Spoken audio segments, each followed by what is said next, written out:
Hello champions, मैं हूं अनुराग तिवारी और आप सभी का स्वागत करता हूं एलिमेंटिफाइड केमिस्ट्री के इस यूट्यूब चैनल पर। और आज हम केमिकल काइनेटिक्स का एक नया टॉपिक लेकर के आए हैं जिसका नाम है रेट लॉ। देखिए, ये लॉ आपके लिए बहुत इंपॉर्टेंट है क्योंकि इसी लॉ पे बेस्ड आगे की जितनी वीडियोस आएंगी, लगभग 2-3 वीडियोस इसी पे बेस्ड रहेंगी। ठीक है, उसके बाद हम आगे की टॉपिक्स पढ़ते हैं जैसे अरेनियस इक्वेशन है और बहुत सारी चीज़ें।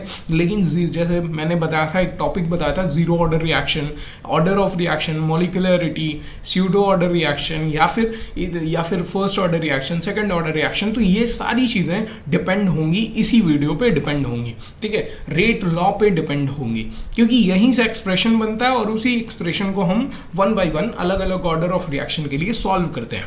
लेकिन रेट लॉ क्या है, ऑर्डर ऑफ रिएक्शन क्या होती है, उसके साथ साथ रेट कांस्टेंट क्या होता है और उनसे रिलेटेड कुछ क्वेश्चंस, ये सारी चीज़ें इस वीडियो में हम कवर करने वाले हैं, मैं आपको बताने वाला हूँ। उसके साथ साथ लॉ ऑफ मास एक्शन जो है गुलबर्ग और वॉगे ने दिया था प्रीवियस वीडियो में, थोड़ी सी मैंने उसकी झलक दी थी। ठीक है, झलक दिखला जा। ठीक है, तो वो झलक, बस झलक क्यों रह गई, क्यों वो आगे लॉ ऑफ मास एक्शन जो है वो क्यों सभी रिएक्शंस के लिए एप्लीकेबल नहीं होता है, ये सारी चीज़ें इस वीडियो में मैं आपको अच्छे से बताने वाला हूँ, विथ प्रूफ बताने वाला हूँ। सारी चीज़ें क्लियर करेंगे हम। ठीक है, बस आपको क्या करना है, अपने बेसिक नीड्स को अपने पास रखना है, बुक और कॉपी और पेन लेके बैठना है। जो भी इंपॉर्टेंट पॉइंट्स आपको लगते हैं नोट करते जाइएगा। नोट्स आपको टेलीग्राम ग्रुप एलिमेंटिफाइड केमिस्ट्री से मिल जाएगी।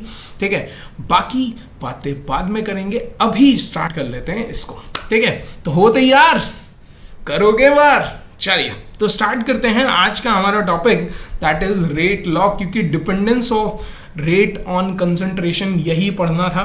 ठीक है, जो कि मैंने स्टार्टिंग इंट्रो वीडियो में इसीलिए इंट्रोडक्शन में देता हूँ क्योंकि आपको डेस्टिनेशन जिससे क्लियर रहे कि हाँ 1 by 1 सर खत्म हो रहा है हमारा। ठीक है, तो 1 by 1 खत्म हो रहा है, तू समझते हुए खत्म हो रहा है। ठीक है, बेसिक टू एडवांस वाली चीज़ हो रही है यहाँ पे। आप हर एक पॉइंट को मैं आपको डिफाइन एकदम बेसिक लेवल से एकदम एडवांस लेवल तक कर रहा हूँ कि आपको कोई भी प्रॉब्लम आपके एग्जामिनेशंस में किसी भी टॉपिक से रिलेटेड ना आए। इसीलिए एक एक टॉपिक, छोटा ही टॉपिक लेके आता हूँ, लेकिन आपके लिए उसको पूरा एक्सप्लेन करता हूँ जिससे आपकी हर एक टॉपिक पे कमांड बन जाए। ठीक है, और वही तो चाहिए यार। ठीक है, बस कमांड मिल जाए, उसके बाद तो आप लिख ही लोगे।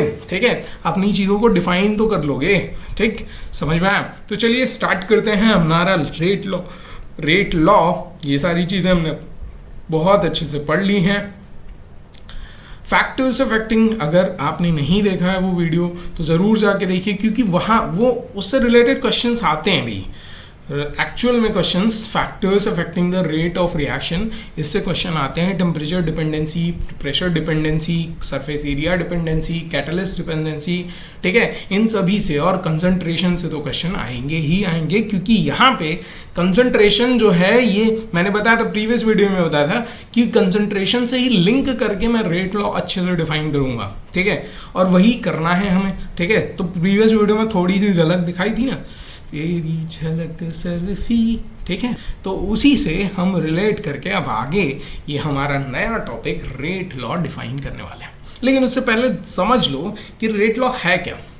तो रेट लॉ एक ऐसा लॉ है जो ये बताता है कि how the rate of reaction, ठीक है, depends on the concentration of reactant और प्रोडक्ट। ठीक है, जनरली मैक्सिमम केस में, ठीक है, या फिर कहो कि बहुत सारी बुक्स में रेट लॉ को डायरेक्टली प्रोपोर्शनल बताया है कंसंट्रेशन ऑफ ओनली रिएक्टेंट के। लेकिन एक्सपेरिमेंटली कुछ रिएक्शंस ऐसी होती हैं जिनको जो पाई जाती हैं कि वो rate of concentration of reactant पे नहीं, along with concentration of reactant, वो concentration of product पे भी डिपेंड करता है। ठीक है, तो कैसे, क्या है, क्या चीज़ें हैं, वही चीज़ें हम यहाँ पे डिफाइन करने वाले, समझने वाले हैं। ठीक है, लेकिन स्टार्ट कहाँ से करेंगे, वही हमारा पुराना बेसिक तरीके से जो पीछे की चीज़ें हैं उनको रिलेट करके। ठीक है, तो मैंने क्या कहा कि रेट लॉ एक ऐसा एक्सप्रेशन है, एक ऐसा लॉ है जो बताता है कि रेट ऑफ रिएक्शन किस तरह से डिपेंड करती है किस पे, कंसंट्रेशन ऑफ रिएक्टेंट। रिएक्टेंट के कंसंट्रेशन पे डिपेंड करती है। अब कैसे डिपेंड करेगी भाई, रिएक्टेंट का कंसंट्रेशन बढ़ाओगे तो रेट ऑफ रिएक्शन बढ़ेगा, कि rate of reaction concentration of reactant बढ़ाओगे तो रेट ऑफ रिएक्शन घटेगा, क्या चीज़ें होंगी, किस तरह डिपेंडेंसी आती है, यही चीज़ें ये बताता है। लेकिन उससे पहले एक लाइन इसी में लिखी हुई है कि to find out the dependency of the rate of reaction on concentration of reactant और product there is only one method, और वो मेथड क्या है, एक्सपेरिमेंटल मेथड। ठीक है, मतलब एक ही मेथड है जिससे आप क्या कर सकते हो कि ये निकाल सकते हो कि रेट ऑफ रिएक्शन पे, रेट ऑफ रिएक्शन डिपेंड किस तरह से करेगी कंसंट्रेशन पे, उसका एक ही मेथड है, और वो मेथड क्या है, वो मेथड है एक्सपेरिमेंट मेथड। तो क्या सर अब हर एक रिएक्शन के लिए, हर एक क्वेश्चन के लिए हमको एक्सपेरिमेंट करना पड़ेगा? नहीं, आपको क्वेश्चन नहीं करने हैं, आपको एक्सपेरिमेंट हर रिएक्शन के लिए नहीं करना है। आपको यहीं पे हम कुछ एक्सप्रेशन, रेट लॉ एक्सप्रेशन बताएंगे, उससे रिलेट करके हम क्या करते हैं, थ्योरेटिकली ही हम फाइंड आउट करते हैं किस तरह से वो डिपेंडेंसी आती है। लेकिन सही तरीका, मेथड जो है वो है एक्सपेरिमेंटल मेथड। आप डायरेक्टली जो भी रिएक्शंस आपको दी जाएंगी इस चैप्टर में या क्वेश्चंस दिए जाएंगे, वो सभी क्या है, पहले से एक्सपेरिमेंटली परफॉर्म्ड हैं, बस उनको ले आके, उनका डेटा ले आके आपको दे दिया गया है और आपसे कहा जा रहा है सॉल्व करो। समझ में आ रही बात? समझ में आ रहा है? यही यहाँ पे करना है हमें, समझ में आया? क्योंकि सारी चीज़ें डिपेंड किस पे करती हैं, एक्सपेरिमेंट में करती हैं, और एक्सपेरिमेंट के अलावा कोई मेथड नहीं है। ठीक है, क्यों नहीं है भाई, क्यों नहीं है, क्या रीजंस ऐसे आ गए? तो ध्यान से देखिए, रीजंस ये आए कि, ध्यान से देखिएगा, मैं चीज़ों को समझा रहा हूँ। जैसे ये है, दो रिएक्टेंट्स हैं, तो मैंने कहा कि ROR जो है, ठीक है, ROR जो है, ये मान लो कि डायरेक्टली इसकी कंसंट्रेशन हम, ठीक है, वेट, ऐसे नहीं, हम थोड़ा सा दूसरे तरीके से डिफाइन करते हैं, दूसरा तरीका ले लेते हैं। ठीक है, वेट अ मिनट,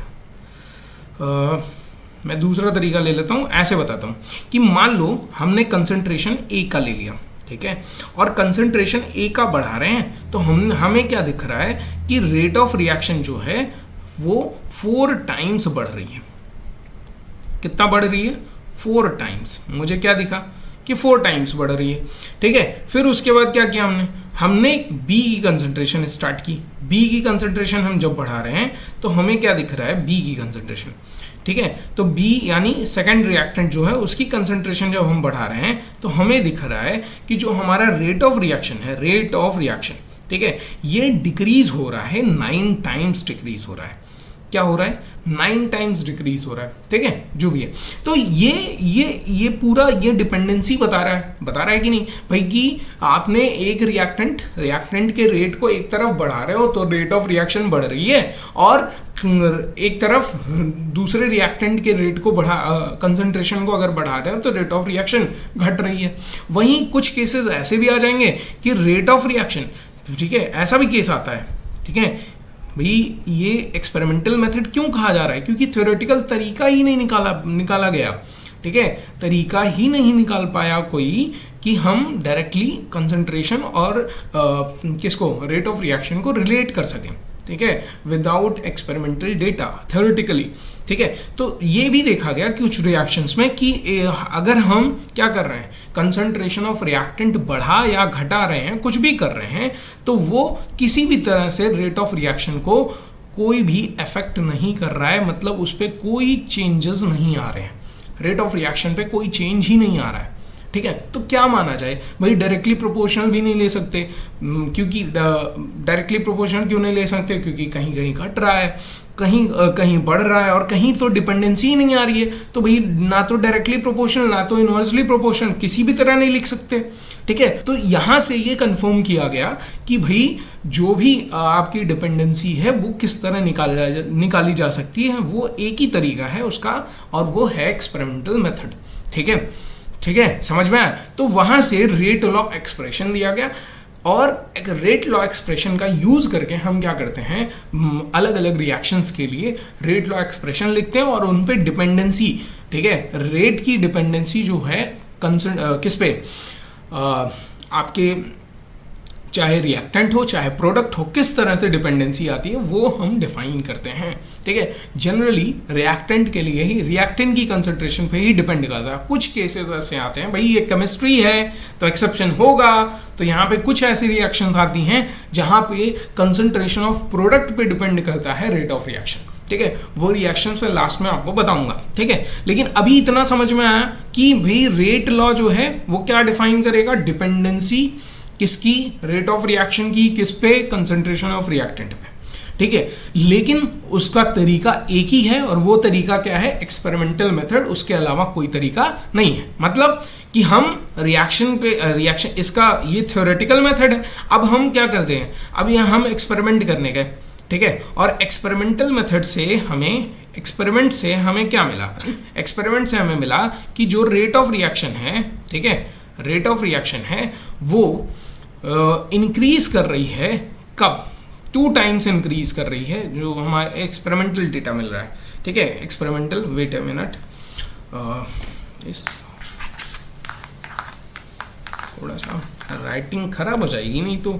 ठीक है, वेट अ मिनट, इरेज कर लेते हैं इसको।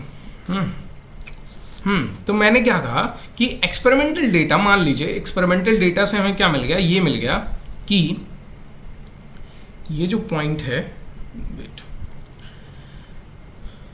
एक्सपेरिमेंटली हमें ये मिला कि रेट ऑफ रिएक्शन जो है, ठीक है, ये डायरेक्टली प्रोपोर्शनल है किसके, ए के। ठीक है, और एक चीज और मिली कि रेट ऑफ रिएक्शन जो है ये डायरेक्टली प्रोपोर्शनल है, ठीक है, बी के भी। ठीक है, मान लीजिए लेट कर लीजिए कि एक्सपेरिमेंटल डेटा ये मिल गया, तो मैं क्या कर सकता हूँ, मैं कह सकता हूँ डायरेक्टली कि रेट ऑफ रिएक्शन दोनों को मिला दिया जाए अगर, तो रेट ऑफ रिएक्शन क्या होगा, डायरेक्टली प्रोपोर्शनल हो जाएगा ए के भी। ठीक है, और multiply by concentration of b. ठीक है, लिख सकते हैं कि नहीं, ठीक है, लिख सकते हैं ना ऐसे। तो ये क्या हो जाएगा, यही हो जाएगा आपका रेट लॉ एक्सप्रेशन। क्या हो जाएगा, रेट लॉ एक्सप्रेशन। लेकिन निकालने का तरीका क्या था, एक्सपेरिमेंटल। समझ में आया, क्लियर हुआ।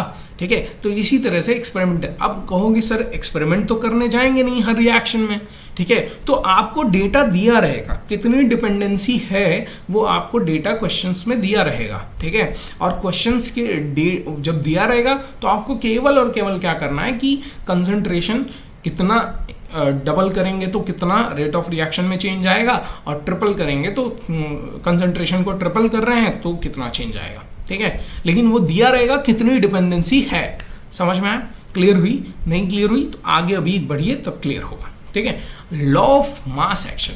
अब ये दिया गया था किसके द्वारा, 2 लोगों के द्वारा, और उनका नाम था गुलबर्ग और वागे जी थे। ठीक है, इन्होंने दिया, और इन दोनों लोगों ने कहा कि भाई हम नहीं मानते। हम क्या नहीं मानते, हम ये नहीं मानते कि जो आप कह रहे हो। क्या कह रहे थे हम कह रहे थे कि एक्सपेरिमेंटल के अलावा कोई मेथड नहीं है।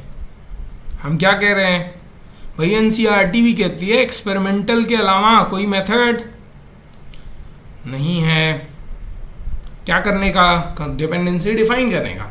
लेकिन उन्होंने कहा हम नहीं मानेंगे, हम कतई नहीं मान सकते, हम तो जिद पे अड़े हैं, हम तो लॉ दूसरा कुछ निकाल के दिखाएंगे।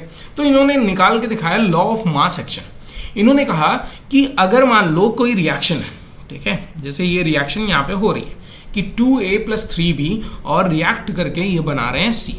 ठीक है, ठीक, तो इन्होंने कहा according to this law of mass action, कोई भी रेट ऑफ किसी भी रिएक्शन का जो रेट ऑफ रिएक्शन होगा वो डायरेक्टली प्रोपोर्शनल होगा multiple of concentration of reactant. जो भी उसके रिएक्टेंट होंगे उनके मोलर कंसंट्रेशन का, ठीक है, मोलर कंसंट्रेशन का मल्टीपल, और to the power their stoichiometric coefficient. ठीक है, यानी जो भी इनके आगे स्टोइचियोमेट्रिक कोफिशिएंट ये है ना, ये रिएक्शन है 2a + 3b गिव्स c। ठीक है, तो जो भी इनके आगे b के आगे जो लगा है वो और a के आगे जो लगा है वो क्या कर दो, आप डायरेक्टली इनके पावर में लगा दो। ठीक है, समझ में आ रही बात, इनके क्या कर दो, पावर में लगा दो, और रेट ऑफ रिएक्शन इसके इन दोनों के डायरेक्टली क्या हो जाएगी, प्रोपोर्शनल हो जाएगी। यानी सिंपली आप कोई रिएक्शन लिख रहे हो, ठीक है, कोई रिएक्शन A+B, ठीक है, क्या लिख दिया आपने, कोई भी रिएक्शन, किसी भी टाइप की रिएक्शन लिख दी, तो उस रिएक्शन के लिए क्या हो जाएगा, लॉ ऑफ मास एक्शन अगर डिफाइन करना है तो क्या हो जाएगा कि आप उनके रिएक्टेंट की कंसंट्रेशन लिख दीजिए। मान लीजिए A है 3A प्लस 2Y, ये रिएक्शन करके बना रहे हैं 3D, ठीक है। तो कह रहा है लॉ ऑफ मास एक्शन क्या कहता है कि रेट ऑफ रिएक्शन जो होगी, रेट ऑफ रिएक्शन, ठीक है, ये डायरेक्टली प्रोपोर्शनल हो जाएगा कंसंट्रेशन ऑफ फर्स्ट रिएक्टेंट, ठीक है, to the power their stoichiometric coefficient, और concentration of second reactant to the power their stoichiometric coefficient, ठीक है, समझ में आया, ठीक है। और इन्होंने कई जगह बहुत सारी रिएक्शंस में इसको प्रूफ करके भी दिखाया, ठीक है। जैसे एक रिएक्शन होती है कि हाइड्रोजन जब आयोडीन के साथ रिएक्शन करता है, ठीक है, तो बनाता है, क्या बनाता है भाई, HI बनाता है, ठीक है, 2 मॉलिक्यूल्स ऑफ HI। और इस रिएक्शन के लिए अगर ये लॉ ऑफ मास एक्शन निकाला जाए, तो रेट ऑफ रिएक्शन अगर निकाला जाए, रेट ऑफ रिएक्शन का इक्वेशन लिखें तो ये डायरेक्टली प्रोपोर्शनल होता है concentration of hydrogen to the power 1 into concentration of iodine to the power 1, ठीक है, इसके डायरेक्टली प्रोपोर्शनल होता है। तो यहां से ये एक चीज कंफर्म हो गई कि भाई आपने जो बात कही है, ठीक है, उसमें बात में कुछ दम है, ठीक है, लेकिन धीरे धीरे और रिएक्शन पे जब अप्लाई किया गया तो पता चला कि नहीं, बात में दम थी, लेकिन सब पूरी बात में जो दम होनी चाहिए वो नहीं है, ठीक है, मतलब एकदम कंप्लीट ये सारी रिएक्शंस को फॉलो नहीं कर रहा था। ये जो लॉ दिया गया था ये सारी रिएक्शंस को फॉलो नहीं कर रहा था, ठीक है। कैसे नहीं फॉलो कर रहा था, तो कुछ रिएक्शंस ऐसी हैं, जैसे इसी का, अगर मैं इसी का रिएक्शन एक और लूँ, ठीक है, तो ये रिएक्शन है हाइड्रोजन क्लोरीन के साथ जब रिएक्शन करता है, ठीक है, क्लोरीन के साथ, तो बनाता है HCl। क्या बनाता है, HCl बनाता है, 2 मॉलिक्यूल्स ऑफ HCl का फॉर्मेशन होता है, ठीक है। लेकिन यहाँ पे अगर हम इसके according, law of mass action के अकॉर्डिंग हम अगर एक्सप्रेशन लिखने चाहें तो वो सरासर गलत होता है, एप्लीकेबल नहीं होता है, क्योंकि यहाँ पे दिया है कि दोनों की लॉ ऑफ मास एक्शन के अकॉर्डिंग क्या होना चाहिए कि दोनों की कंसंट्रेशन पे डिपेंडेंसी आनी चाहिए, लेकिन एक्चुअली में ये दोनों की कंसंट्रेशन पर डिपेंड नहीं करता यहाँ पे रेट ऑफ रिएक्शन। यानी रेट ऑफ एक्सपेरिमेंटली क्या भाई यहाँ पे अगर इनके हिसाब से चले, लॉ ऑफ मास एक्शन यानी गुलबर्ग और वागे जी के हिसाब से चले, तो यहाँ पे रेट ऑफ रिएक्शन का जो एक्सप्रेशन आना चाहिए इस इक्वेशन के लिए, वो आना चाहिए directly proportional to ROR is directly proportional to concentration of hydrogen, ठीक है, इनटू कंसंट्रेशन ऑफ Cl2। यही तो आना चाहिए कि नहीं, ठीक है। लेकिन एक्चुअल में क्या होता है, और अगर ऐसा एक्सप्रेशन आ रहा है तो क्लोरीन की कंसंट्रेशन बढ़ाने पे ROR की कंसंट्रेशन, ROR यानी रेट ऑफ रिएक्शन बढ़ना चाहिए, हाइड्रोजन की कंसंट्रेशन बढ़ाने पे ROR क्या होना चाहिए, इंक्रीज होना चाहिए, यानी रेट ऑफ रिएक्शन बढ़नी चाहिए। लेकिन एक्चुअल में इस रिएक्शन के लिए अगर जब एक्सपेरिमेंटल डेटा निकाला गया तो ये पाया गया कि रेट ऑफ रिएक्शन जो है वो ना तो हाइड्रोजन के कंसंट्रेशन पे डिपेंड कर रही थी, ना तो क्लोरीन के कंसंट्रेशन पे डिपेंड कर रही थी। समझ में आई बात। और जब दोनों पे डिपेंड नहीं कर रही है तो ये इक्वेशन कहीं से सही नहीं होगा। समझ में आया। तो एक्सपेरिमेंटल डेटा कुछ और बता रहा है और लॉ ऑफ मास एक्शन के हिसाब से जो चीजें बताई गई थी वो कुछ और बता रहा है। तो यहां पे जाके क्या हो गया, इनके लॉ को रिजेक्ट कर दिया गया। लेकिन उसमें एक बात कही गई कि कुछ रिएक्शंस जो हैं उन पे ये एप्लीकेबल था। ठीक है, तो कौन सी रिएक्शंस वो थी? तो रिएक्शन एक्चुअली में दो तरह की होती हैं। अब यहीं पे बता देता हूँ, इस चीज़ को भी मैं डिफाइन कर देता हूँ आपको। ठीक है, रिएक्शन एक्चुअल में कितने तरीके की होती हैं? 2 टाइप्स की रिएक्शन होती हैं रिएक्शन। ठीक है, अभी आगे भी पढ़ेंगे, अब जहाँ पे मॉलिक्यूलरिटी पढ़ेंगे वहाँ पे हम अभी आगे भी इस बात को पढ़ेंगे। वेट अ मिनट, पता नहीं क्या हो गया है, इसको सही से चल नहीं रहा है। तो मैंने क्या कहा कि रिएक्शन 2 तरह की होती हैं। रिएक्शन दो कौन कौन सी होती हैं भाई? वो रिएक्शंस होती हैं, पहली रिएक्शन है रिएक्शन, तो पहली रिएक्शन एक होती है सिंपल रिएक्शन और दूसरी होती है कॉम्प्लेक्स रिएक्शन। सिंपल रिएक्शन, ठीक है, और दूसरा क्या होता है? कॉम्प्लेक्स, ठीक है, कॉम्प्लेक्स रिएक्शन। अब ये कॉम्प्लेक्स रिएक्शन और सिंपल रिएक्शन में क्या अंतर है? सिंपल रिएक्शन का मतलब होता है कि जो वन स्टेप रिएक्शन, उनको कहते हैं simple reaction, one step reaction, ठीक है।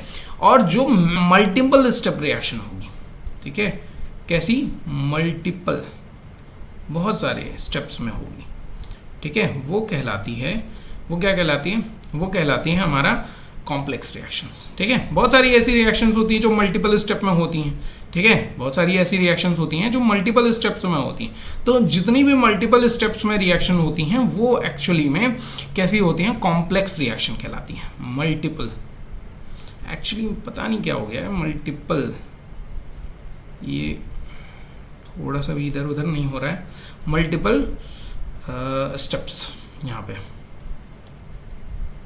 ठीक है, मल्टीपल स्टेप्स लगेंगे भाई, ठीक है। कैसे हैं मल्टीपल स्टेप्स?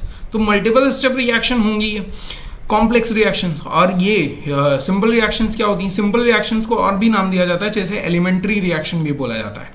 क्या बोला जाता है? Elementary reaction, one step reaction, ठीक है, और इनको मल्टीपल स्टेप रिएक्शन भी बोला जाता है। तो रिएक्शन एक्चुअली में कितने टाइप की हो गई? दो टाइप की, एक कॉम्प्लेक्स है और एक क्या है? आपकी सिंपल रिएक्शन है। अब रेट ऑफ रिएक्शन जो है ना, रेट ऑफ रिएक्शन, ये हमेशा, ये किससे निकाला जाता है? ये हमेशा स्लोअर रेट से निकाला जाता है। जो स्टेप जो होगा, ठीक है, स्लोअर होगा, जो भी स्टेप स्लोअर होगा उसी से हम निकालते हैं रेट ऑफ रिएक्शन। यानी मान लो रिएक्शन हो रही है, अब वो कई मल्टीपल स्टेप्स में हुई, ठीक है, तो मल्टीपल स्टेप में जो सबसे स्लोअर स्टेप होता है वो डिफाइन करता है रेट ऑफ रिएक्शन को। किसको डिफाइन करता है? वो रेट ऑफ रिएक्शन यानी स्पीड ऑफ रिएक्शन को बताता है। समझ में आ रही बात? बट जो फास्टर होगी, ठीक है, जो फास्टर रिएक्शन, मैंने स्टार्टिंग में ही बताया था, फर्स्ट जब मैं इंट्रो दे रहा था तभी, कि हम ना तो बहुत फास्ट रिएक्शंस को कैलकुलेट करते हैं ना तो बहुत स्लोअर रिएक्शन को कैलकुलेट, हम मीडियम वाले रहते हैं। मॉडरेट रिएक्शंस को का जो स्पीड होता है उसी को हम क्या करते हैं? कंसिडर करते हैं। तो फास्टर से हमें मतलब ही नहीं है, हमें स्लोअर से मतलब है, ठीक है। तो स्लोअर रेट ही जो होता है वही डिफाइन करता है, वही रेट डिटरमाइनिंग स्टेप कहलाता है। क्या कहलाता है? Rate determining step. अब सिंपल रिएक्शन है तो वहां पे सिंपल रिएक्शन है अगर, तो यहाँ पे एक ही स्टेप हो रहा है, और एक ही स्टेप हो रहा है, तो यहाँ पे जो रेट ऑफ रिएक्शन डिफाइन करेंगे वो किससे करेंगे? वो किससे करेंगे भाई?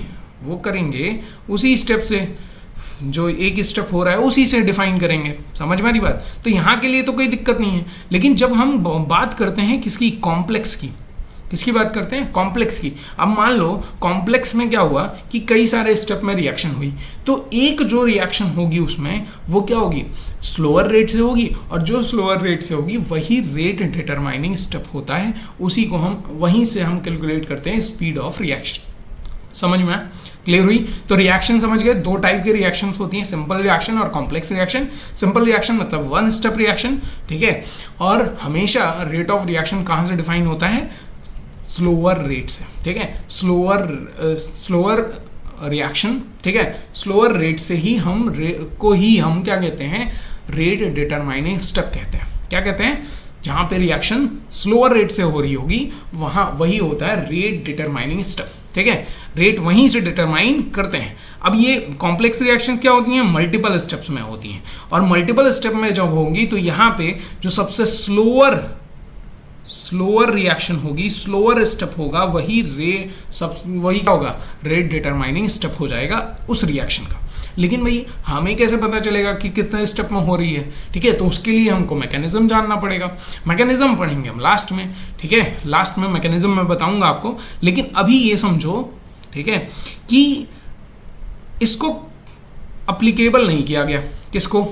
लॉ ऑफ मास एक्शन को। ये बताने का रीजन ये था, लॉ ऑफ मास एक्शन, ठीक है, अप्लीकेबल क्यों नहीं किया गया, क्योंकि बहुत सारी रिएक्शंस पे ये अप्लाई नहीं हो रहा था, ठीक है, तो इसको रिजेक्ट किया गया। लेकिन ये देखा गया कि जितनी भी एलिमेंट्री रिएक्शंस थी, यानी वन स्टेप रिएक्शंस थी, उन सभी पे ये अप्लाई हो रहा था, ठीक है। यानी कि जो लॉ ऑफ मास एक्शन है वो केवल और केवल किस पे डिफाइन हो रहा है, किस पे, किन रिएक्शंस पे लग रहा है, जो वन स्टेप है, ठीक है, एक स्टेप में कंप्लीट हो रही है, उन सभी के लिए हम रेट लॉ की जगह यानी लॉ ऑफ मास एक्शन का यूज कर सकते हैं, ठीक है। यानी कि वहां पे हम स्टोइचोमेट्रिक कोफिशिएंट्स को पावर में रख सकते हैं, कोई प्रॉब्लम नहीं होगी। लेकिन अगर वो रिएक्शन कॉम्प्लेक्स है तो वहां पे लॉ ऑफ मास एक्शन क्या है, एप्लीकेबल नहीं है, ठीक है। यानी लास्ट में रिजेक्ट करने से पहले यही बताया गया, बोला गया कि लॉ ऑफ मास एक्शन जो है ये एप्लीकेबल, ये जो है ये एप्लीकेबल होगा किसके लिए, ये एलिमेंट्री रिएक्शंस के लिए। समझ में आ रही बात, किसके लिए एप्लीकेबल होगा, एलिमेंट्री रिएक्शंस के लिए केवल एप्लीकेबल होगा। उसके अलावा जो कॉम्प्लेक्स रिएक्शंस होती हैं उनके लिए law of mass action applicable नहीं होगा।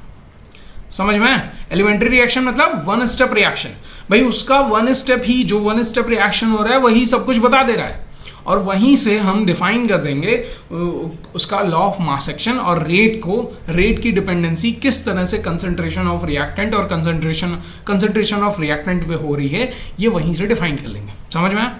जैसे यहाँ पे अभी बताया कि ये रिजेक्ट क्यों किया गया, क्योंकि यहाँ रिएक्शन वही है H2I2 वाला, तो यहाँ अगर रेट ऑफ रिएक्शन का एक्सप्रेशन लिखें H2I2 के लिए तो क्या आता है, H2I2 के लिए रेट ऑफ रिएक्शन का एक्सप्रेशन आता है H2 के पावर 1 और कंसंट्रेशन ऑफ I2 के पावर 1, ठीक है, जो कि इनका स्टोइचोमेट्रिक कोफिशिएंट है, ठीक है, यहाँ पे भी 1 है और यहाँ पे भी 1 है, तो स्टोइचोमेट्रिक कोफिशिएंट है, इसलिए यहाँ एप्लीकेबल है।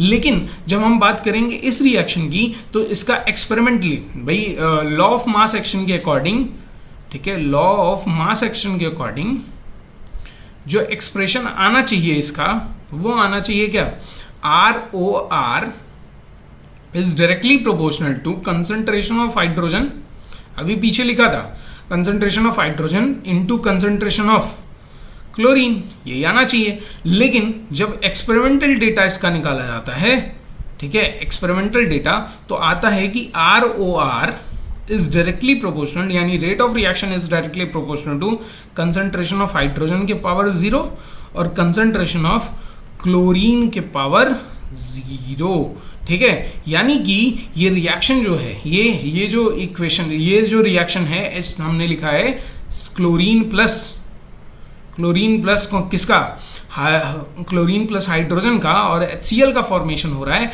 ये रिएक्शन एक्सपेरिमेंटली जब फाइंड आउट किया गया तो ये पता चला कि रेट ऑफ रिएक्शन ना तो किसी भी रिएक्टेंट पे डिपेंड नहीं कर रहा है, किसी भी रिएक्टेंट की कंसंट्रेशन पे डिपेंडेंसी उसकी नहीं है।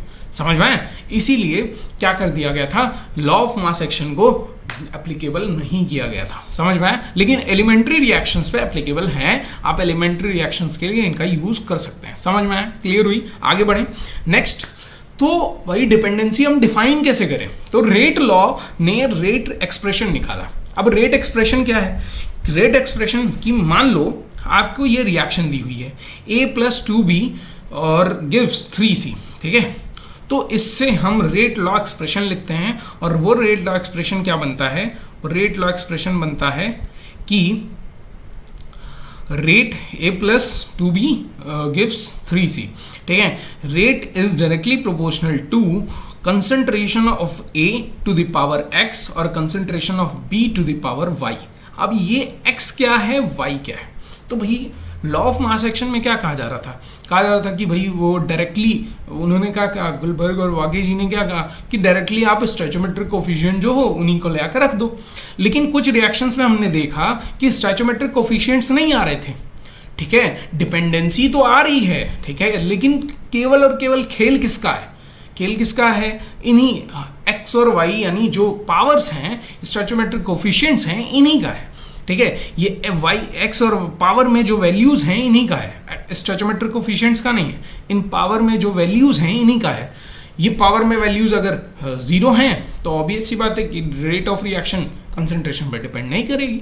अगर वो वैल्यूज पॉजिटिव में हैं यानी रेट ऑफ रिएक्शन डिपेंड करेगी, ठीक है। और अगर वो माइनस में है तो यानी रेट ऑफ रिएक्शन, ठीक है, रेट ऑफ रिएक्शन क्या हो जाएगी भाई, माइनस अगर आ जाएगा यहाँ x और y की जगह यानी किसी भी वेरिएबल की जगह, तो वो नीचे चला जाएगा, और नीचे चला जाएगा तो इन्वर्सली प्रोपोर्शनल हो जाएगा कि नहीं हो जाएगा, यानी रिएक्टेंट के इन्वर्सली प्रोपोर्शनल। और वही केस बताया था अभी स्टार्टिंग में ही आया हूँ तभी बताया हूँ कि बी यहाँ पे, यहाँ नीचे देखो B जो है उसका जब हम कंसंट्रेशन बढ़ा रहे हैं तो rate of reaction 9 times decrease कर रहा है। क्यों डिक्रीज कर रहा है, इन्वर्सली प्रोपोर्शनल होगा इसीलिए डिक्रीज कर रहा है। तो ये सारे केसेस देखे गए जब, तो एक नया एक्सप्रेशन डिफाइन किया गया।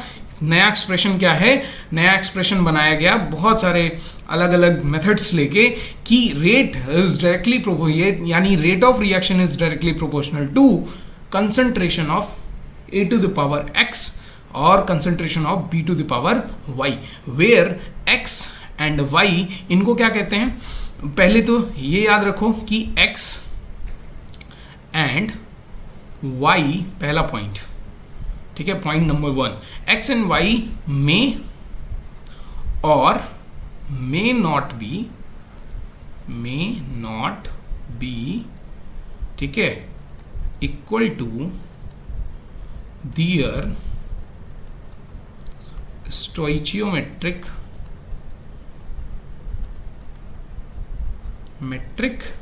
कोफिशिएंट्स, ठीक है।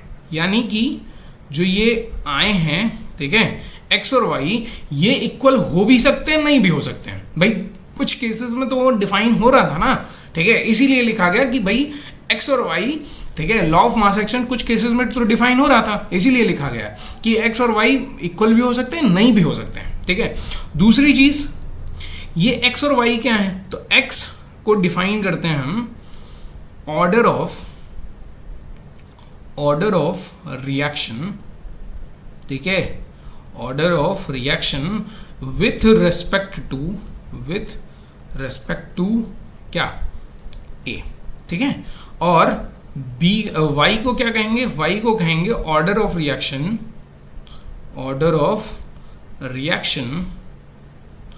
ठीक है, विथ रेस्पेक्ट टू b, ठीक है।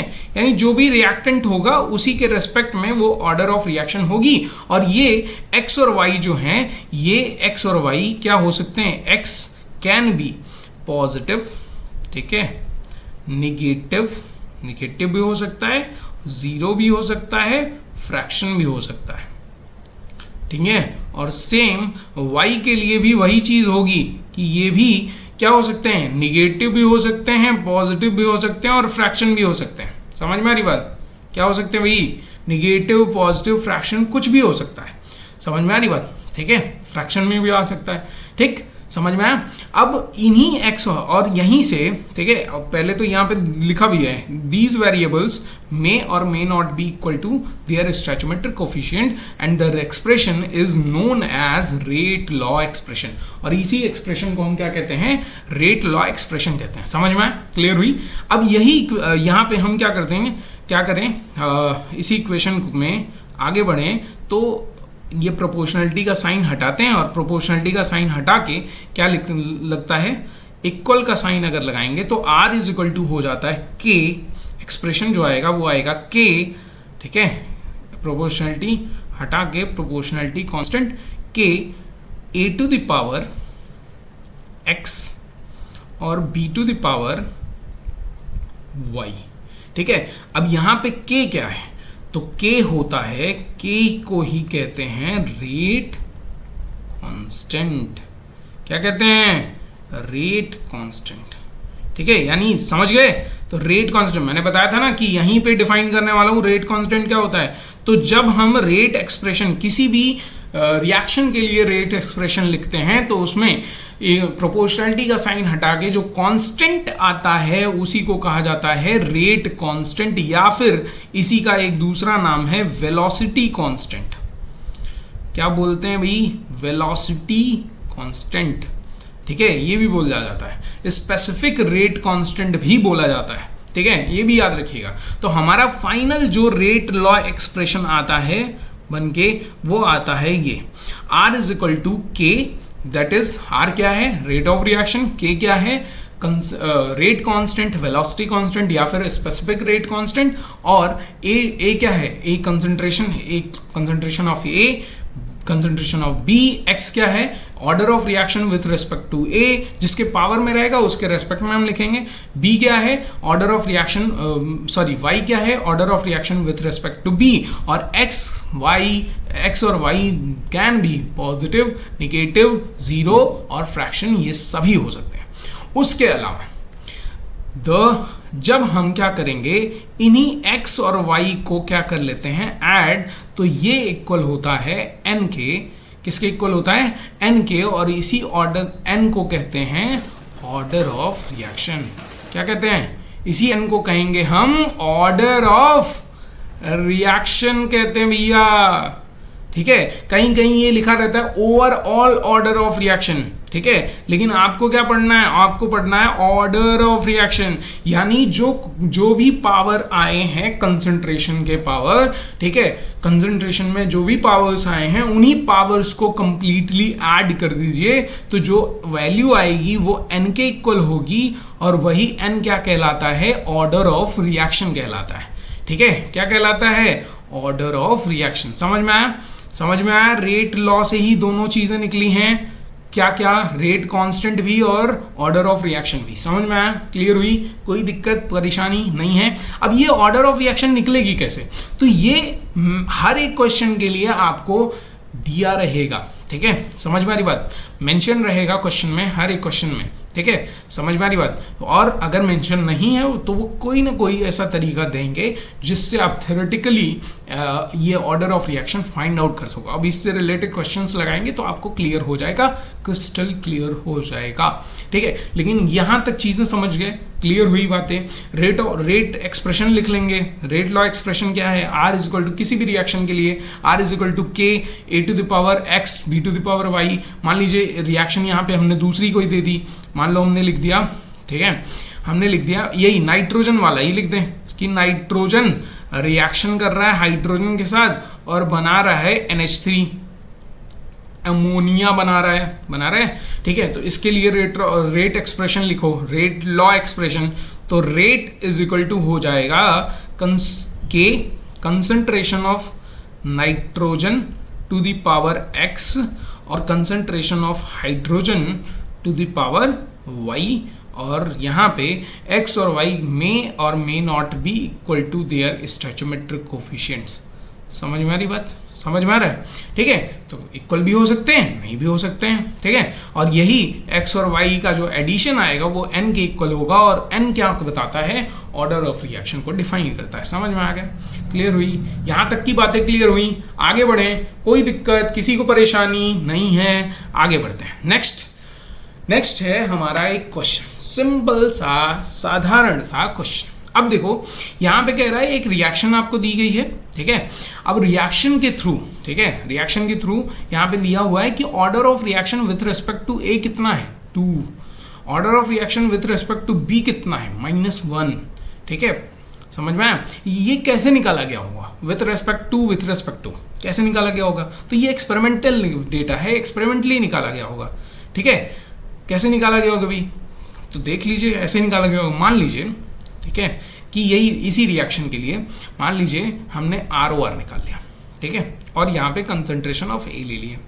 अब मैं क्या कर रहा हूँ, मैं एक्सपेरिमेंट कर रहे हैं, एक्सपेरिमेंटल डेटा निकाल रहे हैं, कैसे निकाला जा रहा है मैं बता रहा हूँ, वही चीज़ बता रहा हूँ, ठीक है, कि एक्सपेरिमेंट यहाँ पे 2 आया है, ऑर्डर ऑफ रिएक्शन विथ 2, ठीक है, यानी पावर 2, यानी कि अगर हम क्या करेंगे, ठीक है, अगर भाई पावर में कितना आ रहा है 2, ठीक, तो यानी कि अगर मैं रेट ऑफ रिएक्शन को क्या कर रहा हूँ, कंसंट्रेशन ऑफ A को हम क्या कर रहे हैं, डबल कर दे रहे हैं। तो कंसंट्रेशन ऑफ A को अगर डबल करेंगे तो 2A हो जाएगा, ठीक है। मैं कह रहा हूँ कि ऑर्डर ऑफ रिएक्शन जो है वो पावर में 2 है, ठीक है। अभी हमें नहीं पता है, पहले ये लेट कर लेते हैं, अभी हमें नहीं पता है, कुछ भी नहीं पता है, ठीक है, कि ये यहाँ पे पावर कितना है ये मुझे नहीं पता है। तो मैंने क्या किया भाई, मैंने ये किया कि 2a कर दिया, कंसंट्रेशन को डबल कर दिया। तो कंसंट्रेशन डबल होते ही क्या होगा, डबल होते ही रेट ऑफ रिएक्शन क्या आ जाएगा, 4 टाइम्स आ जाएगा। पहले रेट ऑफ रिएक्शन कुछ और थी, अब रेट ऑफ रिएक्शन कितनी आ गई, पहले की अपेक्षा 4 टाइम्स हो गई। ठीक है, फिर रेट ऑफ रिएक्शन क्या हो रही है, हमने जब इसको 3 टाइम्स कंसंट्रेशन को हमने 3 टाइम्स किया, तो हम एक्सपेरिमेंटली देख रहे हैं कि रेट ऑफ रिएक्शन जो है वो 9 टाइम्स बढ़ गई। कितनी बढ़ गई, 9 टाइम्स बढ़ गई। जब हम कंसंट्रेशन ऑफ रिएक्टेंट को हम 4 टाइम्स कर रहे हैं, तो हम देख रहे हैं कि ऑटोमेटिकली रेट ऑफ रिएक्शन जो है वो कितना 16 टाइम्स बढ़ जा रही है। ठीक है, अब ये एक्सपेरिमेंटली आया कि जब रेट ऑफ रिएक्शन ए था, तब तो रेट ऑफ रिएक्शन जब कंसंट्रेशन ऑफ ए इतना था तो रेट ऑफ रिएक्शन कुछ थी, लेकिन जैसे ही हमने कंसंट्रेशन डबल किया, रेट ऑफ रिएक्शन 4 टाइम्स हो गई। ट्रिपल किया तो रेट ऑफ रिएक्शन 9 टाइम्स हो गई। इसका मतलब क्या है, इसका मतलब है कि रेट ऑफ रिएक्शन, ठीक है, is directly proportional to naught ए।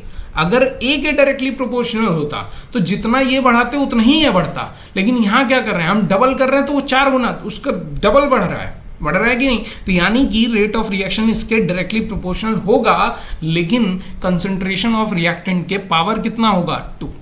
तो यहाँ से एक्सपेरिमेंटल डेटा समझ में आ रही बात, ऐसे ही तो निकाला जाता है। अब यहाँ से क्या पता चला कि ये 2 क्या है, x की वैल्यू, और x को क्या कहते हैं, order of reaction with respect to a, यही तो कहते हैं।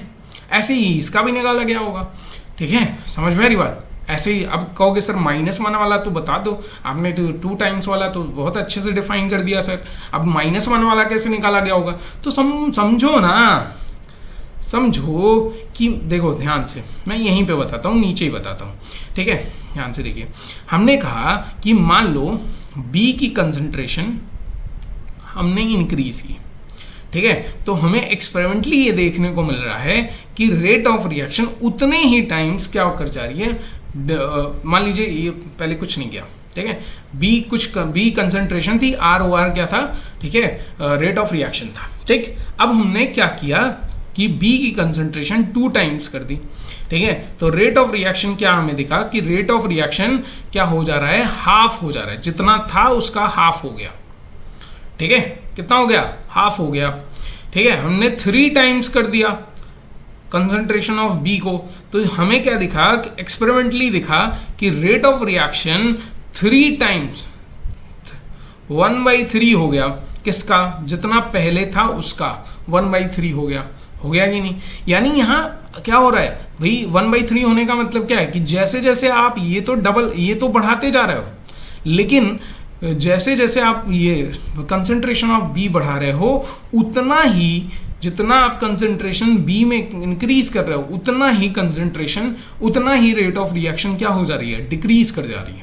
ठीक है, यानी वो डायरेक्टली यानी मतलब बहुत ज़्यादा पावर में कुछ नहीं होगा, लेकिन जो चेंज आ रहा है वो इनवर्स है, मतलब इनवर्सली प्रोपोर्शनल होगा। यानी रेट ऑफ रिएक्शन जो है, ठीक है, वो डायरेक्टली प्रोपोर्शनल नहीं होगा, इनवर्सली प्रोपोर्शनल होगा। और इनवर्सली प्रोपोर्शनल अगर होगा बी के, तो बी ऊपर जब आएगा तो बी के पावर कितना आएगा, बी के पावर आएगा कितना, -1 ही तो आएगा। समझ में आ रही बात, समझ में आ रहा है। ठीक है, क्लियर हुआ। ऐसे एक्सपेरिमेंटल डेटा निकाला जाता है, समझ में आया, कई सारे एक्सपेरिमेंट्स करके। ठीक है, अब आते हैं क्वेश्चन पे।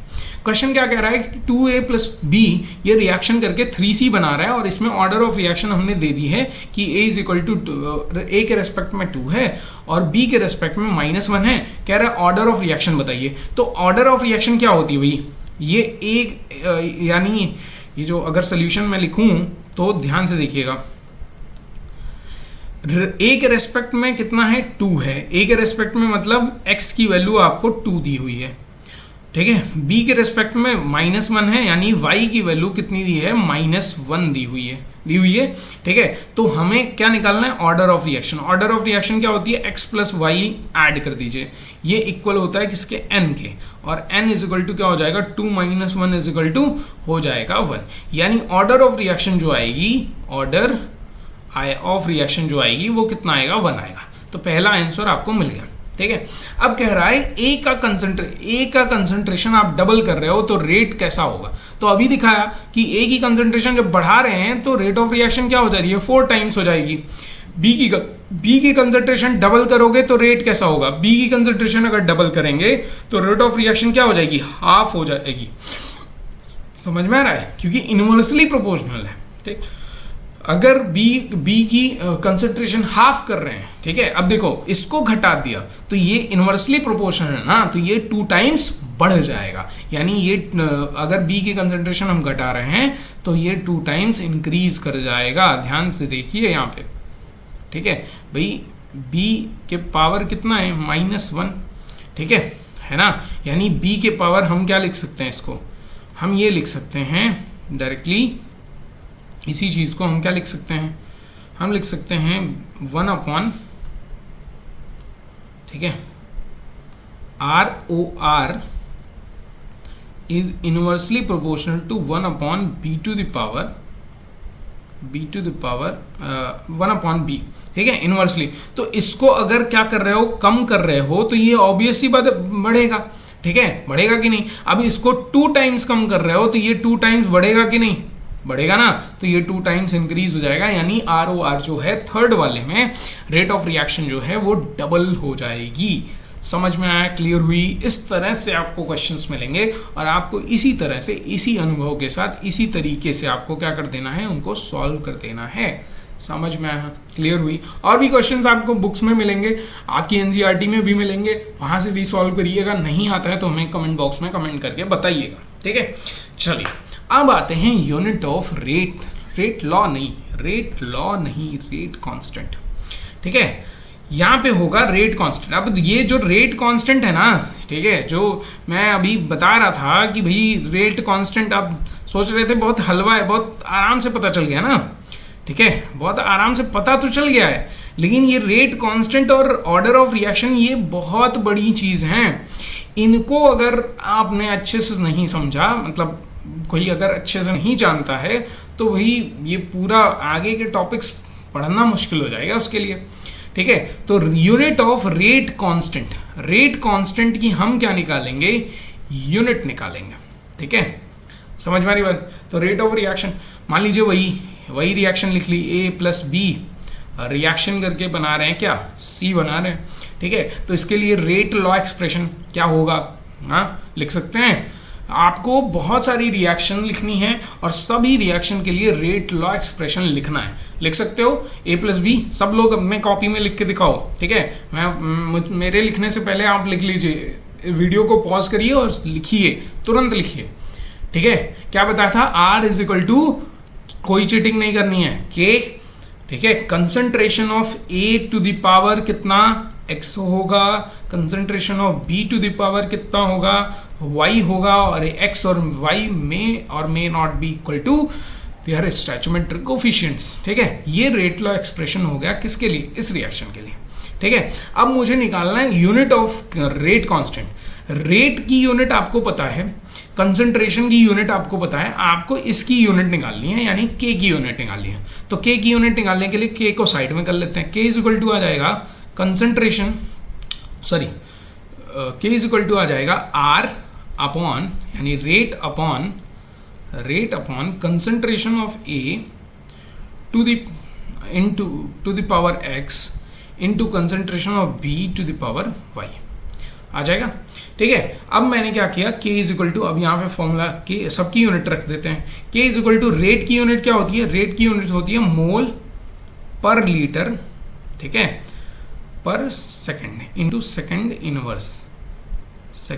इनवर्स, यही होती है, ठीक है। अपॉन कंसंट्रेशन की यूनिट क्या होती है, मोल पर लीटर, और उसके पावर कितना आ जाएगा, X आ जाएगा।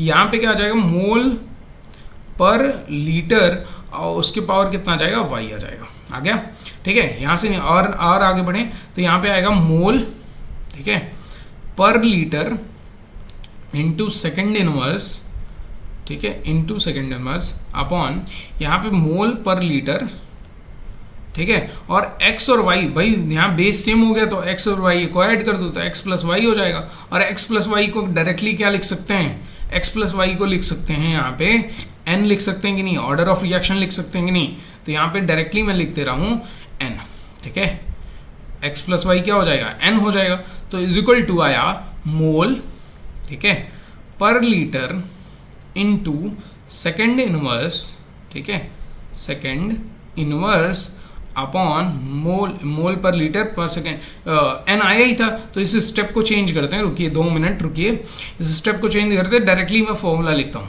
ठीक है, देखिए ध्यान से क्या होगा इसके बाद, देखो यहाँ मोल पर लीटर यहाँ पे पावर 1 n है, और यहाँ ऊपर मोल पर लीटर के पावर कितना है, यहाँ पे 1 है, 1 होगा ना, ठीक है, कुछ नहीं है तो 1 होगा, तो ये ऊपर जाएगा, तो ऊपर जाएगा तो K is equal to unit क्या आएगी, मोल पर लीटर, ठीक है, कि power 1 minus n into second inverse, ठीक है, समझ में आ रही बात, 1 minus n mole per litre to the power 1 minus n second inverse, यानी कि आपका जो ये यूनिट ऑफ रेट कांस्टेंट है ये किस पे डिपेंड कर रहा है, ये डिपेंड कर रहा है आपके, किस पे डिपेंड कर रहा है भाई, डिपेंड कर रहा है इस पे ऑर्डर ऑफ रिएक्शन पे, n की वैल्यू पे।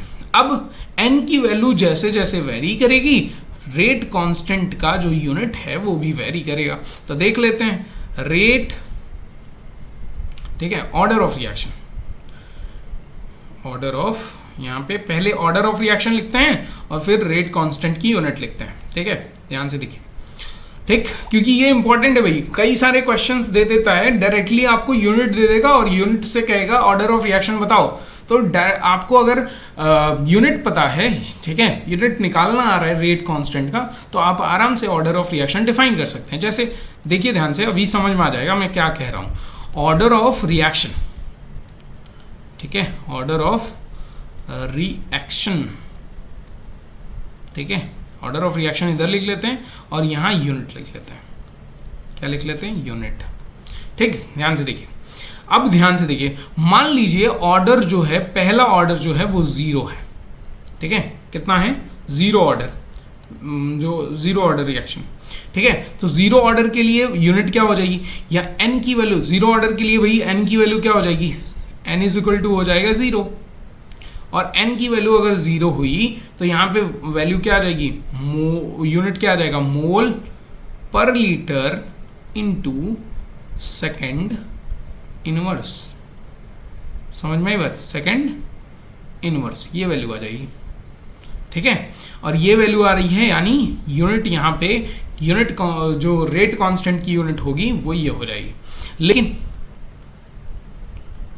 सेकेंड फर्स्ट ऑर्डर के लिए क्या हो जाएगा, तो देखिए फर्स्ट ऑर्डर, ठीक है, फर्स्ट ऑर्डर के लिए क्या हो जाएगा, ऑर्डर फर्स्ट ऑर्डर के लिए n की वैल्यू हो जाएगी 1 के इक्वल, हो जाएगी n की वैल्यू 1 के इक्वल, n की वैल्यू अगर 1 की इक्वल हो गई तो 1 माइनस 1 0, और किसी भी नंबर, कोई भी एक्सप्रेशन हो उसके पावर अगर 0 है तो वैल्यू 1 हो जाती है, यानी अगर फर्स्ट ऑर्डर रिएक्शन है तो यूनिट k का यूनिट यानी रेट कांस्टेंट की यूनिट होगी केवल और केवल सेकंड इनवर्स, समझ में। तीसरा, अगर यही रिएक्शन सेकंड ऑर्डर हो, क्या हो, सेकंड ऑर्डर, ठीक है, तो क्या हो जाएगा रेट एक्सप्रेशन हमारे लिए, सॉरी इसकी यूनिट क्या हो जाएगी, यूनिट हो जाएगी, ध्यान से देखिएगा, थोड़ा सा पेन धीरे चल रहा है इसीलिए मुझे धीरे धीरे लिखना पड़ रहा है, ठीक है, एक्चुअली वेट, देखिए, तो यहाँ पे क्या हो जाएगा भाई, n की वैल्यू यहाँ 2 रख के देखो, इसमें 2 रखोगे तो 1 माइनस 2 कितना हो जाएगा, माइनस वन हो जाएगा, तो ये इनवर्स हो जाएगा, उल्टा हो जाएगा, यानी यहाँ पे एक्सप्रेशन आएगा लीटर पर मोल इनटू सेकंड इनवर्स, आएगा कि नहीं आएगा ना भाई, समझ में, यानी लीटर पर मोल सेकंड इनवर्स, यहाँ पे सेकंड ऑर्डर में चीज़ें क्या हो गई, चेंज हो गई, उल्टा हो गई, समझ में। ठीक है, क्लियर हुई। तो ये चीज़ हो जाएगी किसके किसके लिए हो जाएगी, ये चीज़ हो जाएगी हमारे एक्सप्रेशन के लिए। अब देखो सिंपल सा, अब यही थर्ड ऑर्डर फोर्थ ऑर्डर सबके लिए आप निकाल सकते हो। अब देखो ध्यान से, मैं समझाना क्या चाह रहा था। अब ये जो आया ना आपको, ठीक है, यूनिट अलग अलग आ गई। यूनिट अलग अलग आने का मतलब क्या है, यूनिट अलग अलग आने का मतलब है कि अब आपको क्या करेगा, क्वेश्चन देगा। क्वेश्चन में क्या करेगा, जो रेट कांस्टेंट की यूनिट है उससे खेल जाएगा, ठीक है। यानी रेट कांस्टेंट की यूनिट कुछ और दे देगा। मान लो सेकंड इनवर्स दिया है, तो सेकंड इनवर्स से आप डायरेक्टली यहां से समझ सकते हो कि ऑर्डर ऑफ रिएक्शन कितनी है, 1 है, ठीक है। अगर रेट कांस्टेंट की यूनिट सेकंड इनवर्स है तो डायरेक्टली समझो ना कि ऑर्डर ऑफ रिएक्शन क्या है, 1 है। यानी x प्लस वाई की जो वैल्यू आएगी वो कितनी आएगी, 1 आएगी, ठीक है। समझ में आया। अब ऐसे क्वेश्चन दे देगा और डायरेक्टली वो कर देता, लिख देता है वैल्यू लिख देगा और उसकी यूनिट देगा और फिर नीचे y की वैल्यू दे देगा, कहेगा x की वैल्यू निकालो, ठीक है, कहेगा x की वैल्यू निकालो जनरल रिएक्शन के लिए। तो आप दिमाग लगाने लगते हो, सर ऑर्डर ऑफ रिएक्शन तो पता नहीं है। लेकिन ऑर्डर ऑफ रिएक्शन पता है क्योंकि उसने k की वैल्यू दी है क्वेश्चन में, और k की वैल्यू क्या, k की यूनिट से ही पता लगाते हैं कि ऑर्डर ऑफ रिएक्शन क्या होगी।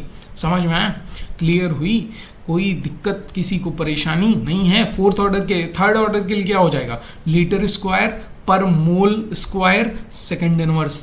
Litre cube, fourth order reaction के लिए क्या हो जाएगा, लीटर क्यूब पर मोल क्यूब सेकंड इनवर्स, ठीक है, सब हो जाएगा।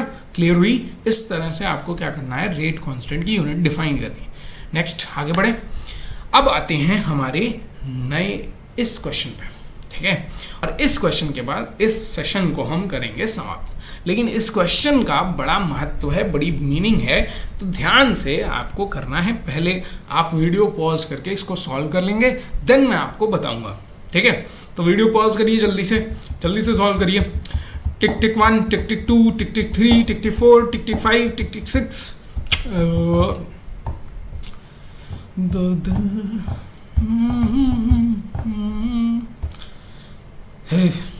चलिए, तो मैं बताता हूं आपको ये रिएक्शन, ठीक है, ये क्वेश्चन, और क्वेश्चन कैसे होगा ये हम देखते हैं।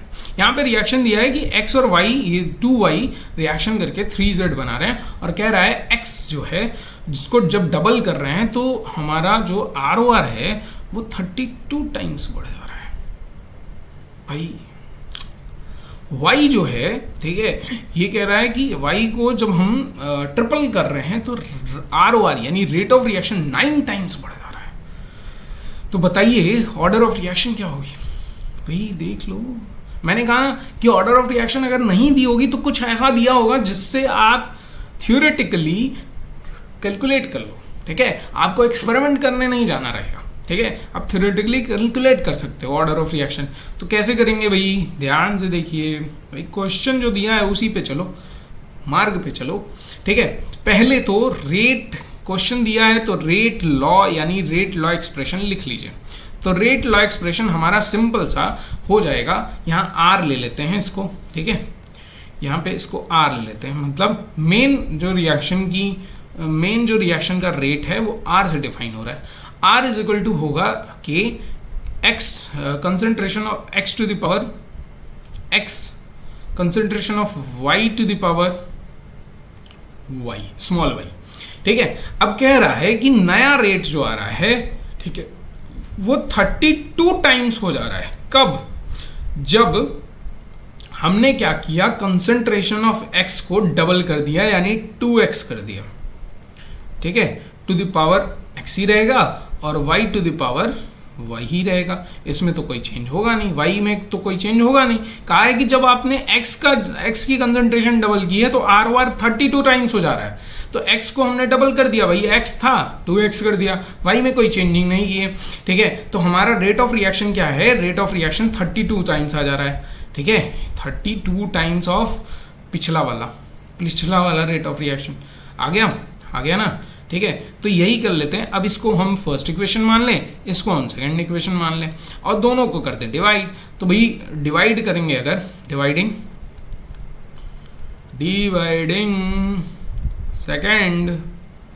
सेकंड इक्वेशन बाय पहला वाला, ठीक है।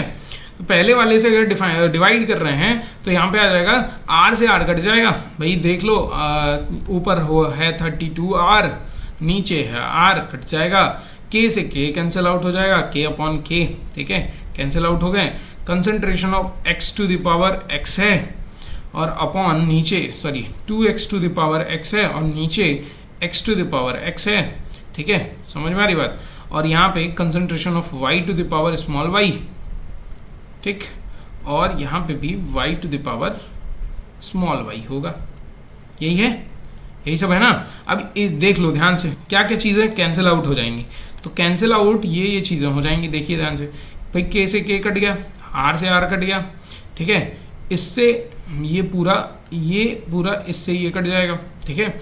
और यहाँ पे बचेगा क्या, ध्यान से देखिए, बचेगा क्या भाई, तो 32 इज इक्वल टू बचेगा क्या, इसको मैं क्या लिख सकता हूँ, ऊपर जो कंसंट्रेशन दिया है इसको ऐसे लिख सकता हूँ, 2 को बाहर निकाल लिया, 2 के पावर x और concentration of x to the power small x लिख सकते हैं, upon concentration of x to the power small x, ठीक है। इससे ये कैंसिल आउट हुआ, ठीक है, और जब कैंसिल आउट हुआ तो यहाँ बचा 32 इज इक्वल टू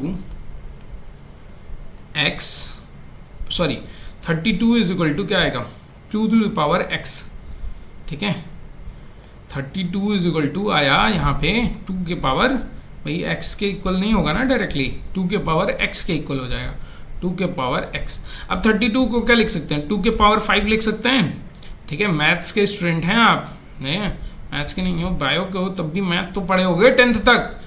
तो अब कह देंगे, कुछ लोग कहेंगे कि सर हम बेसिक वाले थे, सर हम वो एडवांस वाले नहीं थे, हम तो मैथ में बेसिक लिए थे सर, ठीक है। तो तब भी तो इतना तो आता होगा, ठीक है। x इज इक्वल टू कितना आ गया, वैल्यू आ गई 5 आ गई, ठीक है। कोई दिक्कत, किसी को परेशानी, किसी को आपत्ति नहीं है, चलिए। तो इसी तरह अगर यही सेम तरीका अगर दूसरे वाले में भी लगा दिया जाए, भाई हमसे ये नहीं पूछा है कि x की वैल्यू क्या होगी, हमसे पूरा पूछा है ऑर्डर ऑफ रिएक्शन क्या होगा, यही तरीका हम इस पे लगा दें अगर, ठीक है। तो पहला इक्वेशन तो है ही, दूसरा इक्वेशन क्या कह रहा है अगर y को ट्रिपल कर दिया तो 9 टाइम्स हो जा रहा है, 9 टाइम्स डिक्रीज कर जा रहा है, ठीक है, 9 टाइम्स डिक्रीज कर रहा है। मतलब जो नया रेट ऑफ रिएक्शन आएगा वो 9r अपॉन कितना आ जाएगा, 9 हो जाएगा जब क्या किया आपने, x को एज यूजुअल छोड़ दीजिए, ठीक है। जब आपने y को क्या कर दिया, 3 टाइम्स बढ़ा दिया है, ठीक है, 3 टाइम्स बढ़ा दिया है, तब ये rate of reaction r upon 9 आ जा रहा है और ये हो जाएगी आपकी थर्ड इक्वेशन। अगर मैं इसको थर्ड इक्वेशन मान के चलूँ तो थर्ड इक्वेशन मानने के बाद हम डिवाइड कर देते हैं, ठीक है। किससे डिवाइड करें, फर्स्ट इक्वेशन से थर्ड इक्वेशन को डिवाइड किया, तो थर्ड, ठीक है, डिवाइडेड बाई पहले वाले से, ठीक है। तो पूरा एक्सप्रेशन क्या बन जाएगा, पूरा एक्सप्रेशन बनेगा, ध्यान से देखिएगा, थोड़ा सा मैं इंक का कलर चेंज कर रहा हूँ, बस देखिए यहाँ पे ध्यान से देखिए भाई, डिवाइड होगा तो ये पूरा x से x कट जाएगा, k से k कट जाएगा, r से r कट जाएगा, ठीक है, कट जाएगा, 1/9 आएगा कि नहीं, 1/9 आएगा इज इक्वल टू, ठीक है। यहाँ पे x से x भी कट जाएगा, सॉरी y के पावर y भी कट जाएगा, 3 के पावर, ठीक है, y बचेगा कि नहीं, बचेगा, ठीक है। 9 को ऊपर ले जाएं तो 9 के पावर, यहाँ पे 3 के पावर -2 लिख सकते हैं, 1/9 को 3 के पावर 2 लिख सकते हैं, 1/3 के पावर 2, यहाँ पे 3y आ गया, 3 के पावर y आ गया, 3 के पावर ये ऊपर जाएगा, 3 के पावर 2 ऊपर जाएगा तो माइनस में जाएगा और y इज इक्वल टू यहाँ से वैल्यू आ जाएगी -2, आ जाएगी कि नहीं, आ जाएगी, ठीक है। यानी y इज इक्वल टू जब 2 निकल गया तो हमें क्या निकालना था, हमें निकालना था ऑर्डर ऑफ रिएक्शन। तो ऑर्डर ऑफ रिएक्शन क्या होता है, x प्लस y, यही होता है, यही तो होता है। n is equal to, n क्या डिफाइन करता है, ऑर्डर ऑफ रिएक्शन को n इज इक्वल टू होता है x प्लस वाई, x की वैल्यू 5 है, y की वैल्यू -2 है, ठीक है, दोनों को ऐड कर देंगे, आएगा कितना, 3। यानी ये रिएक्शन जो थी वो कैसी थी, थर्ड ठीक है, थर्ड,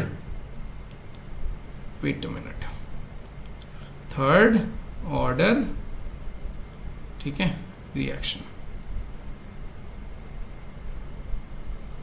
समझ में आया कि नहीं? ठीक है, ये हो जाएगा आपका थर्ड ऑर्डर रिएक्शन। इसी तरह से आपको क्वेश्चन सॉल्व करना है, और कोई तरीका नहीं है, यही तरीके हैं। आपको कई सारे ऐसे क्वेश्चंस मिलेंगे, इसी तरीके से सिंपल वे में, कुछ नहीं करना है, इक्वेशंस बनाने, डिवाइड कर देने, आराम से क्वेश्चन सॉल्व हो जाएगा। ओके, समझ में आया? क्लियर हुई? चीज़ें क्लियर हुई तो बस ऐसे ही आपकी चीज़ें क्लियर होती रहेंगी। बस आपको क्या करना है, बने रहना है एलिमेंटिफाइड केमिस्ट्री के साथ, और अपने प्रॉपर नोट्स बनाते जाने हैं। क्लासेस जैसे चल रही हैं ऐसे ही बनाते जाइए, लिखते जाइए चीज़ों को, बस कंप्लीट करते जाइए। मैं गारंटी दे रहा हूँ कि आपको एक भी क्वेश्चंस अगर एग्ज़ाम में फंस गए, ठीक है, अगर आपने मेहनत की है ना, तो एकदम मैं गारंटी देता हूँ कि इन चीज़ों को, जैसे मैंने कहा है ना, पीरियोडिक रिवीजन, ठीक है, उसके साथ साथ आपको नोट्स बनाने हैं, ठीक है, आप रेगुलर रिवीजन कर रहे हो कि नहीं कर रहे हो, ठीक है, सारी चीज़ें मैटर करती हैं। और जब ये कर लिया ना, तो मैं गारंटी दे रहा हूँ कि कोई प्रॉब्लम आपको एग्ज़ाम में नहीं होने वाली। हर क्वेश्चन को उड़ाओगे, बहुत अच्छे से उड़ाओगे। हर एक जो क्वेश्चन आएगा, हर बॉल पे, क्वेश्चन के हर बॉल पे आपका सिक्सर होगा। ठीक है, बस लिखने का तरीका आपको आना चाहिए, क्योंकि क्वेश्चंस घुमा के पूछते हैं, तो मैं लिखने का तरीका भी बताऊंगा लास्ट में। अभी बहुत सारी चीज़ें आपके लिए मैं लेके आने वाला हूँ। ठीक है, समझ में आ रही बात? तो तब तक के लिए बस बने रहिए। ठीक है, फिर मिलते हैं नेक्स्ट वीडियो में। Thank you so much.